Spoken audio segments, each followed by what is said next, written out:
नमस्कार. योद्धा चॅनल मध्ये मी आपलं प्रथमतः मनापासून स्वागत करतो. खरं तर आज प्रजासत्ताक दिन 26 जानेवारी. 26 जानेवारीच्या देखील सर्वांना या ठिकाणी शुभेच्छा व्यक्त करूया. आपण जिल्हा परिषद पंचायत समितीच्या निवडणुकीच्या माध्यमातून प्रत्येक उमेदवारांशी संपर्क करतोय. एकूणच त्यांचा प्रचार दौरा कसा राहिलाय, उद्याचं त्यांचं विकास कामाचं व्हिजन काय आहे आणि ह्या सगळ्या गोष्टींमधून त्यांची चर्चा आपण घडून आणतोय आणि आपल्या चॅनलच्या माध्यमातून तुम्हा सर्व प्रेक्षकांच्या पुढे मांडतोय. अशातच आपण एका ग्रामीण गटामध्ये उपस्थित आहोत.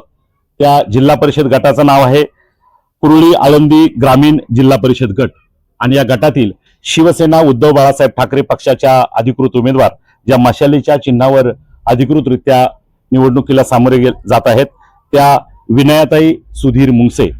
खरं तर सुधीर भाऊ मुंगसे हे नाव आपल्या खेड तालुक्याला सर्वांना सुपरिचित आहे. निश्चित त्यांच्या माध्यमातून मी सेवेकरीच्या माध्यमातून अनेक विकास कामं समाजकार्य त्यांनी आयुष्यामध्ये किंवा आतापर्यंत घडवलेलं आहे. निश्चित ते काही काळामध्ये आपणाला निवडणुकीसाठी विधानसभेचे उमेदवार म्हणून देखील आपण अनुभवलेत. परंतु काही घडामोडीमध्ये ती महाविकास आघाडीच्या माध्यमातून शिवसेना उद्धव बाळासाहेब ठाकरे या पक्षाकडे ती गेली आणि त्या माध्यमातून महाविकास आघाडीचे आमदार झाले आदरणीय बाबाजी रामचंद्र काळे. परंतु ह्या भूमिकेमध्ये सर्वात महत्वाची किंवा एक महत्वाची जबाबदारी त्यांनी पेलवली ते म्हणजे सुधीर भाऊ मुंगसे. आणि आता ही जागा त्यांच्या सौभाग्यवतीला आलेली आहे.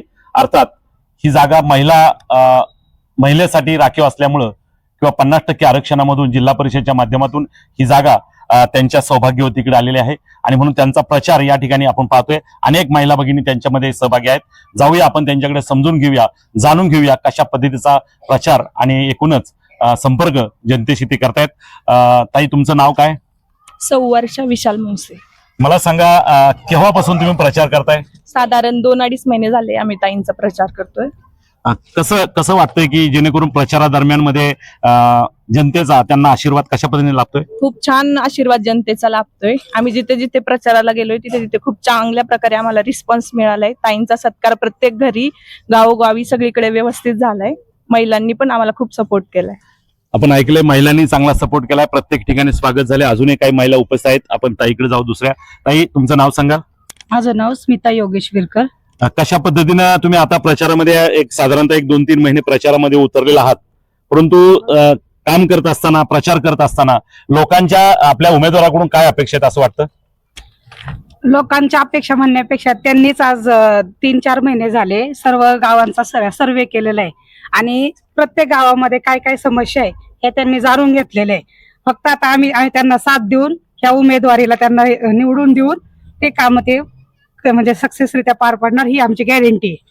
खरं तर उद्याच्या काळात जे कामं करायची ते सक्सेसरित्या ते पार पाडणार त्याची त्यांना गॅरंटी आहे. अजूनही काही भगिनी या ठिकाणी आहेत.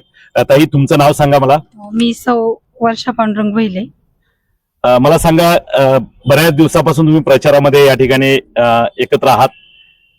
प्रचार या ठिकाणी मनापासून तुम्ही सगळ्या भगिनी करतायत, परंतु एवढं गारुड यांच्यासाठी या महिला भगिनी एकवटतायत.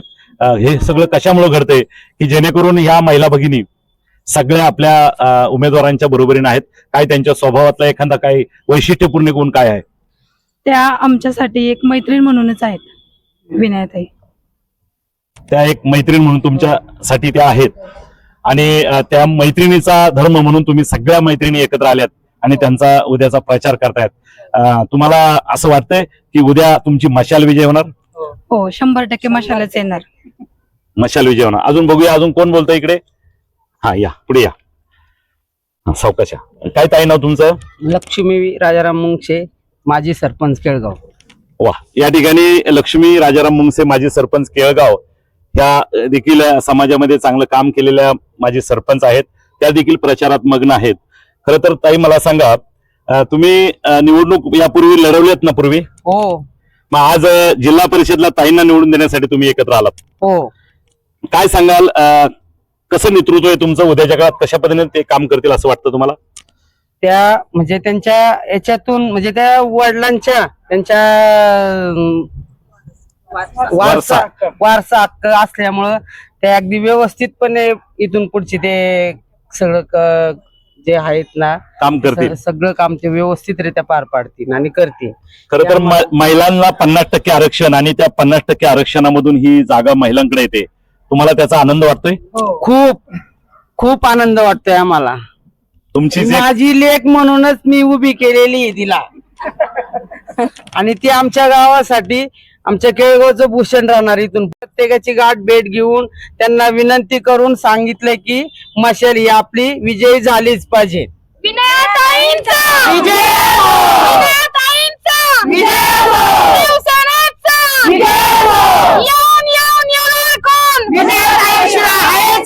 येऊन